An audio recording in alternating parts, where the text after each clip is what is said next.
Ano nang linaw, ate? Huwag ka na magbasa, baka umano mo sa inyo. Oh! Ano posisyon tawag dyan? EP style. Kakro, kakak. Ay, ano ba yun? May umaano. Alin? Ano ba yun? Parang may basa tumatalsik-talsik. Laway ko ba yun? Bakit? Sa kamay ko, tangi. Bigyan mo ko ng ibang sensasyon. Ala, umarap na isa! Kami wala lang yan. Di ba kapaglakad yan? Kasi nakakabit. Ah! Mo pa rin nakita. Ano ba yun? Anino ko pala yun.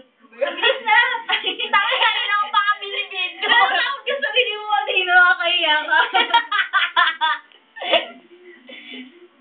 Ayan, iba na yung posisyon niya. Ano naman, side view. Side view with the nakahiga. Ang spoon position niyan, ipis tayo. Yan lang, matatanggal na yung buki ng isa.